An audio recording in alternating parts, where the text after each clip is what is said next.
जय गोपी जनवल्लभा जय गिरिवरधारी जय गिरिवरधारी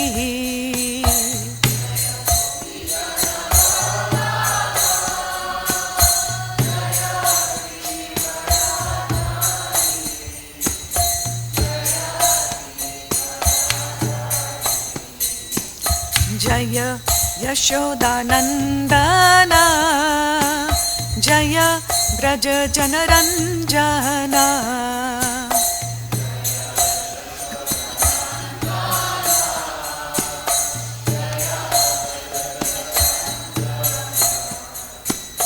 जय यशोदानन्दना जय ब्रज जनरञ्जना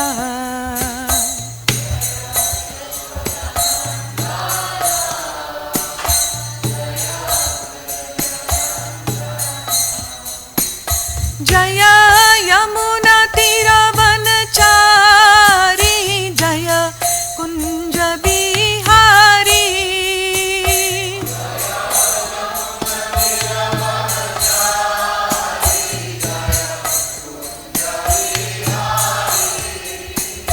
जय यमुना तीरवनचारी जय कुंज बिहारी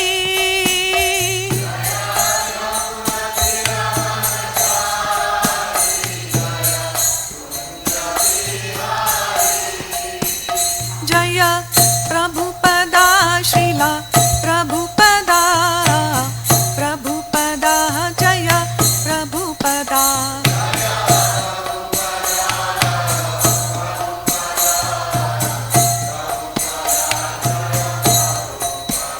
जय गुरुदेवा गुरुदेवा गुरुदेवा जय गुरुदेवा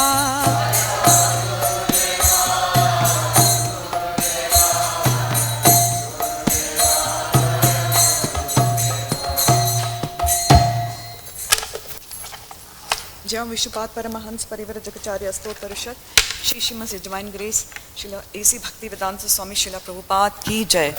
जय विश्वपाद परमहंस परिव्रजकाचार्य स्तोत्रषद Shri Srimad divine grace Srila Bhaktisiddhanta Saraswati Thakur महाराज की जय। ग्रंथराज श्रीमद् भागवतम की जय।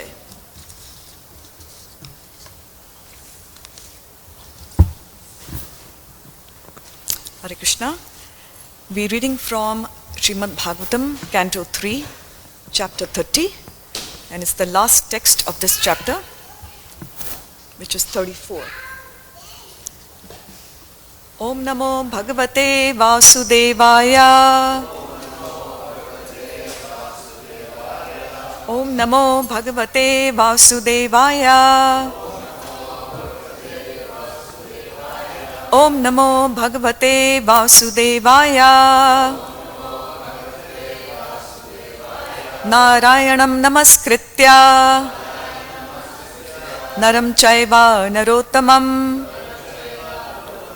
Devim Saraswatim Vyasam Tato Jayam Udirayet Nashtaprayeshva Bhadreshu Nityam Bhagavata Sevaya Bhagavati Uttama Shloke Bhaktir Bhavati Naishtaki. Srimad Bhagavatam, Canto 3, Chapter 30, Text 34. Adhastan Naralokasya Yavatir Yatanadyaha Kramashaha Samanukramya Punar Atra Vrajech Shuchi Adhasthanara Lokasya Yavatiryatanatayaha Kramashaha Samanukramya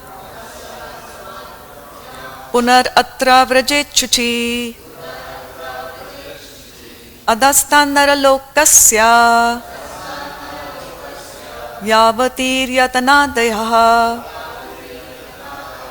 क्रमशः समानुक्रम्य पुनरत्र वजेच्छुचि अधस्तान्नरलोकस्य यावतीर्यतनातयः क्रमशः समानुक्रम्य पुनरत्र वजेच्छुचि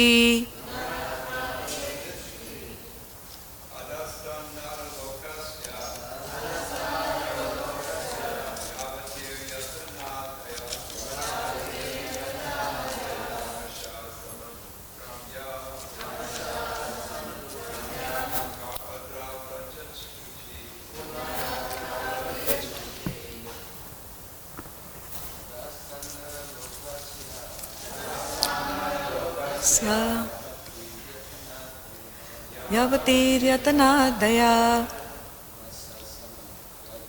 क्रमशः समनुक्रम्य पुनरत्र व्रजेच्छुचि अधस्तान्नरलोकस्य यावतीर्यतनादयः क्रमशः समानुक्रम्य पुनरत्र वजेच्छुचि. Vaishnavis. अधस्तान्नरलोकस्य यावतीर्यतनादयः क्रमशः समनुक्रम्य पुनरत्र वजेच्छुचि अधस्तान्नरलोकस्य यावतीर्यतनादयः क्रमशः समानुक्रम्य पुनरत्र व्रजेच्छुचि. Synonyms, please respond. Adhastat, from below. Naralokasya, human birth. Yavatihi, as many. Yatana, punishments. Adyaha, and so on. Kramashaha, in a regular order. Samanukramya, having gone through. Punaha, again. Atra, here on this earth. Avarajet, he may return. Shuchi, pure. Translation and purport by His Divine Grace, Srila Prabhupada. Having gone through all the miserable hellish conditions and having passed in a regular order through the lowest forms of animal life prior to human birth, and having thus been purged of his sins, one is reborn again as a human being on this earth. Please repeat. Having gone through all the miserable hellish conditions and having passed in a regular order through the lowest forms of animal life prior to human birth, and having thus been purged of his sins, one is reborn again as a human being on this earth. Purport. Just as a prisoner who has undergone troublesome prison life is set free again, the person who has always engaged in impious and mischievous activities is put into hellish conditions. And when he has undergone different hellish lives, namely those of lower animals like cats, dogs, and hogs, by the gradual process of evolution, he again comes back as a human being. In Bhagavad Gita, it is stated that even though a person engaged in the practice of the yoga system may not finish perfectly and may fall down for some reason or other, his next life as a human being is guaranteed. It is stated that such a person who has fallen from the path of yoga practice is given a chance in his next life to take birth in a very rich family or in a very pious family. It is interpreted that rich family refers to a big mercantile family because generally people who engage in trades and mercantile business are very rich. One who engaged in the process of self-realization or connecting with the Supreme Absolute Truth but fell short is allowed to take birth in such a rich family, or he is allowed to take birth in the family of pious Brahmins. Either way, he is guaranteed to appear in human society in his next life. It can be concluded that if someone is not willing to enter into hellish life, as in Tamishra or Andha Tamishra, then he must take to the process of Krishna consciousness, which is a first-class yoga system. Because even if one is unable to attain complete Krishna consciousness in this life, he is guaranteed at least to take his next birth in a human family. He cannot be sent into a hellish condition. Krishna consciousness is the purest life, and it protects all human beings from gliding down to hell to take birth in a family of dogs or hogs. Thus end the Bhakti Vedanta purports of the third canto, 30th chapter of the Srimad Bhagavatam, entitled Description by Lord Kapila of Adverse Fruitive Activities. Om Jnanatimirandhasya Jnananjana Shalakaya Chakshur Umilitam Yena Tasmai Shri Guruve Namaha. Hare Krishna. I'll be speaking for the first 5 minutes on this verse, and then we'll move for the next 15 minutes towards the glorification of Mother Rukmini Devi, since it is her appearance day. So since this is the last verse of this chapter, it's the culminating verse, I just want to give you a 5-minute breakdown on the entire chapter, verses 1 to 34, how it is described individuals who are conducting mischievous activities are carried to the hellish planets. So Sukadev Goswami is mentioning in text 1 and 2 that the factor of time destroys everything. Nobody can be spared from time, and time is Krishna himself as Tal. In text 3, it is mentioned that all materialists who are attached to material sense gratification, they are completely misguided, they are fully in ignorance, they do not understand that the body is impermanent, and all their affiliations, whether it's to the family or jobs or houses, those are all temporary. In texts 4 and 5, it is mentioned that when a soul is put into a specific species of life, it actually gets attached to that species, whether it's an animal or a human species. In text 6, it is mentioned that when we have a certain standard of living, we actually get attached to that standard of living, and we start developing attraction to everything connected with that standard, such as wife, children, and so forth, including pets. Text 7 mentions that an individual is always engaged in mischievous activities because they want to earn more, they want to enjoy more, so they are always in anxiety to be able to fend for themselves and maintain that standard of living. And so the activities which are done are all mischievous. In text 8, it is mentioned the attraction for woman actually causes attachment to householder life. In texts 9, 10 and 11, it is mentioned how a person is completely involved in the maintenance of family life and becomes really attached. And the only desire for an individual is to make money to please the wife as well as the children. And even if that money has to be made by illegal means, the person does not hesitate to do so.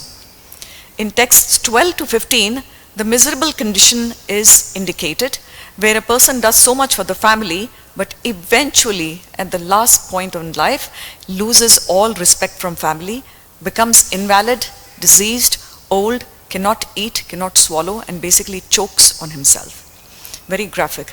Text 16, there is a very graphic description of a disease condition where a person is basically not able to talk, not able to swallow, not able to eat. Text 17 and 18 is the condition of a person who is on the verge of death, and all the family members are engaged in lamentation, and it is mentioned here, the word used by the Goswami is pathetic departure. Pathetic is a very negative connotation, but the person is so attached, that is why the word is used, pathetic departure. Text 19 and 20 is when the soul starts seeing the Yamadutas, because the Yamadutas are going to come and start dragging the soul away with the noose, and the person becomes really scared. In text 21 to 27, it's mentioning the journey of the soul or the individual to the abode of Yamaraj. And this is explained in very graphic words, where there are very horrible experiences on the journey going all the way to Pitraloka. Text 28 talks about the hellish conditions in a lot of hellish planets, particularly Tamishra, Andatamishra and Raurava. Text 29, it is mentioned very nicely that heaven and hell can also be experienced on this very planet, because the way we lead our lives can let us experience heaven or hell. Text 30 to 33 talk about the placement into hellish planets. Depending on what kind of activities the person has done, the family itself can also be taken to the hellish planets. And finally, the last text of today, text 34, it is mentioned that after a person has undergone all purging of the reactions in the hellish planets, they have to start all over again, coming down to the animal kingdom and live millions of lifetimes, finally coming back to the human form of life. And so it is mentioned, evolution starts all over again. But somebody who is in Krishna consciousness need not be worried about it, because in the next lifetime, if the tasks are not completed in this lifetime, they will resume where they started in the next life. So there is no loss for Krishna conscious people. They would be either born in a very pious family or a rich family. And it is also mentioned that if someone is placed in a hellish planet, but they chant the name of the Lord, they actually go to the spiritual world. This is mentioned in Narasingha Puran as quoted by Srila Vishwanath Chakravarti Thakur. So this was for the Bhagavatam, and I'm now going to move into Mother Rukmini's glorification. It is her appearance day today, and I'll try to speak a little bit about her. There's a lot to speak, but I will do a very concentrated version of here. So Mother Rukmini is the chief wife of the king of Dwarka, Dwarkadhish, and there is a whole pastime of how Lord Krishna actually got married to her. There are three kinds of energies in Krishna's life which are represented by the females. First, the gopis of Vrindavan. Second, the queens of Dwarka. And third, the goddesses of fortune or Lakshmi. And Mother Rukmini falls in the second category, which is the queens of Dwarka. So what is the word of the meaning Rukmini? The word Rukmini is coming from the word Rukma. And Rukma means somebody who is absolutely radiant and bright. And Rukmini, the word Rukmini means somebody who is completely decorated with gold ornaments. And that is why our temple is known as New Dwarka, the place of opulence. It is mentioned in Mahabharata that she is an incarnation of Mahalakshmi in Dwapar Yuga, just as Sita Devi was an incarnation of Mahalakshmi in Treta Yuga. In terms of her family, she is born to the king of Vidarbha, whose name is Bhishmaka, and she is also known as Vaidarbhi. There is no mention of her mother's name. I tried to look for it, but she has 5 brothers. The first is Rukmi, Rukmarth, Rukmabahu, Rukmakesha, and Rukmamantera, of which the first one, Rukmi, plays a very important role in the marriage of Rukmini Devi here. It is also mentioned that Rukmini Devi is absolutely stunning to look at, extremely gorgeous, and I'm just going to read a little bit from Krishna book 53 describing her beauty. Quote, her body was well constructed, the middle portion being thin. Her high hips were adorned with a jewel locket. She had pink lips, and the beauty of her face was enhanced by her slightly scattered hair and by different kinds of earrings. The bodily luster and beauty of Rukmini appeared as if painted by an artist, perfectly presenting beauty following the descriptions of great poets. Rukmini's breasts are described as being somewhat high, indicating that she was just a youth, not more than 13 or 14 years old. Her beauty was specifically intended to attract the attention of Krishna. Although the princess gazed upon her beautiful features, she was not at all proud. Her eyes moved restlessly, and when she smiled very simply like an innocent girl, Her teeth appeared just like jasmine buds. This description is when Rukmini Devi's Swayamvar is being conducted, and all the princes have come to the kingdom of Vaidarbha, hoping that they would win her hand. And we know Rukmini Devi had already given a heart to Dwarkadhish or Krishna. Expecting Krishna to take her away at any moment, she proceeded slowly toward her home. Her legs moved just like a full-grown swan, and her little ankle bells tinkled mildly. The chivalrous princes assembled there were so overwhelmed by Rukmini's beauty that they became almost unconscious and fell from their horses and elephants. So one cannot even imagine how beautiful Rukmini Devi is. We can get a glimpse from our altar today. She is absolutely stunning. It is mentioned Bhagavatam 10.83.8. When Jarasandha and other kings, bows and arrows upraised, stood ready to deliver me in charity to Shishupal, he forcibly took me from their midst as a lion takes its share of goats and sheep. This is Mother Rukmini. We know the whole pastime where she was completely attracted to Krishna, not by seeing, but simply by hearing about him. This is absolutely unimaginable. If our parents fix our marriage, even in today's world, and if someone says, please marry somebody that you have never seen, I don't think any woman will agree, at least in this Kali Yuga. They at least want to see their future husband before they say yes. And this is amazing. Simply by hearing the gorgeous qualities of Krishna, she fell in love with him. And she resorted to give her heart to him. And this is a description, beautiful description from Bhagavatam 10th canto, where she is praying to the Lord, where she says, the dust of his lotus feet is therefore the crown of unconquerable soldiers. May those lotus feet, which are the shelter of the goddess of fortune, be the object of my worship. This is Mother Rukmini's prayer. And it is very interestingly mentioned here that the same Brahman who actually facilitate the marriage of Sita and Ram also facilitate the marriage of Rukmini and Krishna, and also facilitate the marriage of Lord Chaitanya and Lakshmi Priya. And this marriage maker, so to speak, is called Vanmali Ghataka, and he's a resident of Navadvip, and he arranged the marriage of Lakshmi Devi to Lord Chaitanya here. It is also mentioned that Rukmini Devi is the principal wife of Lord Krishna. Lord Krishna has 16,108 wives, of which 8 are prominent, and of those 8, Rukmini Devi is the number 1. And with Krishna, she bore 10 sons. Charu, Charu Deshna, Charu Deha, Charu Chandra, Bhadra Charu, Vicharu, Sudeshna, Sucharu, Charu Gupta, and Pradyumna. And it is mentioned that Pradyumna is actually absolutely identical to Krishna. If Pradyumna comes and Krishna comes, you cannot make who's who, because Pradyumna is a complete replica of his father. And it is mentioned by our acharyas, this is very nice, where Srila Rupa Goswami says in Nectar of Devotion, how Rukmini Devi exhibits existential symptoms of love. And I'm just going to read a little bit here because it's just pure nectar here. So the first symptom of love is tears. Tears can be in lamentation or tears can be in joy.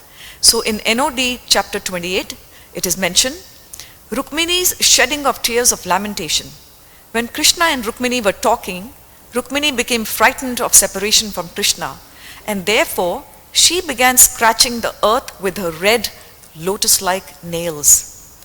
Because she was shedding tears, the black ointment from her eyes was dripping along with the tears onto her breasts, which were covered with kumkum powder. Rukmini was so aggrieved that her voice was choked up. This is an ecstatic love which is manifested in the form of tears.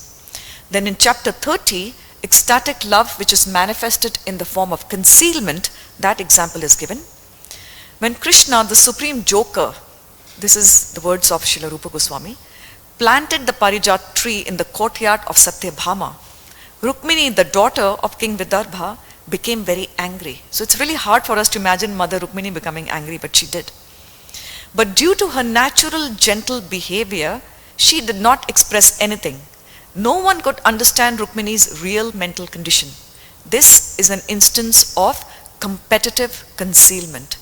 This is a very esoteric book, Nectar of Devotion, which talks about ecstatic symptoms shown by Mother Rukmini Devi. And finally, there is a symptom of impudence in ecstatic love for Krishna. This is again from chapter 30, Nectar of Devotion. According to the Vedic system, there are 8 kinds of marriages, one of which is called Rakshas Vivaha. Rakshas Vivaha refers to kidnapping a girl and marrying her by force. So actually Lord Krishna engaged in Rakshas Vivaha with Rukmini Devi. This is considered to be a demoniac method, but not for Lord Krishna. When Rukmini was going to be married to Shishupal by the choice of her elder brother, she wrote the above love letter to Krishna requesting him to kidnap her. And Krishna did come and kidnap her. So that's very, very beautiful pastime which is mentioned here. And it is also mentioned, we hear a lot about this in Srimad Bhagavatam and Krishna book, but if you read Chaitanya Charitamrita, there is mentioned how Lord Chaitanya himself took the mood of Mother Rukmini Devi. It is mentioned in Adya Leela 17.241, quote, a dramatization of Krishna's pastimes was performed in the house of Sri Chandrasekhar Acharya. Lord Chaitanya personally took the form of Rukmini, the foremost of Krishna's queens.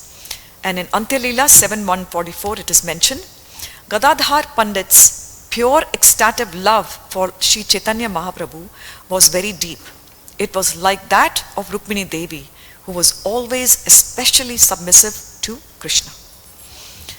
So I'm just going to talk about 3 very quick brief pastimes of Mother Rukmini Devi with Lord Krishna. The first one is the Sudama pastime, where we all know Sudama is a childhood friend of Lord Krishna, extremely poor, and he basically doesn't have food, doesn't have shelter. So his wife tells him, you have a very rich friend. So even in today's world, we all rely on networking, that if we want to make it further in material life, we all need to network. We need to know the right people to become higher in the society rung of ladder. In the same way, Sudama's wife is telling him, you have a rich friend. Why don't you go to him? He will help you. So Sudama, in his tattered dhoti, he says, what should I take for my friend? I don't have anything. So his wife says, I have some chipped rice. Let me wrap it in your dhoti. And he makes a little potli and he goes with chipped rice. And he goes to the palace of Dwarkadhish. And there's a whole mention how the palace looks like. It's totally unimaginable, the opulence of the palace. And it is mentioned here, when he goes there, Lord Krishna is delighted to see his friend. And Lord Krishna gets up from his bedstead and immediately puts Sudama on his own bedstead. And he starts washing the feet of Sudama. And Mother Rukmini is standing there and fanning Sudama. This is the level of humility shown by the Supreme Personality of Godhead and the Goddess of Fortune, what to speak of us. And then Lord Krishna says, my dear friend, what have you got for me? You must have brought some gift. And he is very shy and embarrassed to show that he has some very dry chipped rice. And Krishna actually grabs it from him and starts eating it. He takes one palmful, eats it, and he reaches his hand for the second palmful, and Mother Rukmini grabs Krishna's hands and says, oh my Lord, that's enough for you. Please do not eat more. And our acharyas have commented, why did Mother Rukmini stop Krishna from eating all of the chipped rice? 2 reasons. If Krishna had eaten all of the chipped rice, then there would be no Mahaprasad left for her maidservants and everybody else in the kingdom. That was one reason. And second reason is, it is mentioned that Rukmini, or the goddess of fortune, are completely obliged to fill the house of any person who completely satisfied the Lord with unlimited opulence. So Rukmini Devi had to stop Krishna, because if Krishna had eaten all of the chipped rice, she would have to give all the opulence and the jewels to Sudama. And she was already going to give it. He was going to be blessed with an amazing level of jewels. So she stopped him for 2 reasons here. And we know the story that when Sudama went back, he could not recognize his own wife. He could not recognize his own home. It was a mansion, and his wife was completely dressed up with beautiful silk saris, and she had to remind him that I'm your wife, because she could not recognize her. So that's a very beautiful pastime of Sudama, where Krishna is Bhavagrahi Janardana. He's looking at the love which is being given to him in the form of chipped rice. The second pastime, which is actually one of my favorites, is the Tula Bhram pastime. And Narad Muni is known for his mischief. We know Narad Muni is very mischievous. He comes at the right time to the right place to cause some problem. And here, one of Krishna's wives, Satyabhama, she has a short temper, and she is known to be transcendently jealous and envious of Rukmini Devi. And she thinks that she has Krishna wrapped up in her little finger. That means Krishna is totally in love with her. So Narad Muni comes to the palace and says, how is everything going? She says everything is fine. And Narad Muni wants to create some mischief here. So he tells her that you are not the dearest to Krishna, to Dwarkadhish. Rukmini Devi is the dearest. And Satyabhama says that is not possible. Krishna is my beloved and I am the most dear to him. And Narad Muni says, no, let's do a little wager. And if you are able to pass that wager, then I will believe you. So let's do that. So Satyabhama says, yes, I'm ready for it. So Narad says, you give Krishna to me in charity, and then you reclaim him back by giving me wealth which is more than the weight of Krishna's body. And Satyabhama says, no problem. I have a lot of wealth with me, and all I need to put is a little wealth, and that will be equal to Krishna's weight, and then I will reclaim Krishna back. So Satyabhama gives Krishna away in charity to Narad Muni. And Krishna, it is mentioned here, I think this is in the Skanda Puran, Krishna is looking very meek and submissive. Although internally he is laughing, he is very meek and submissive. And he is given away as an item of charity to Narad Muni.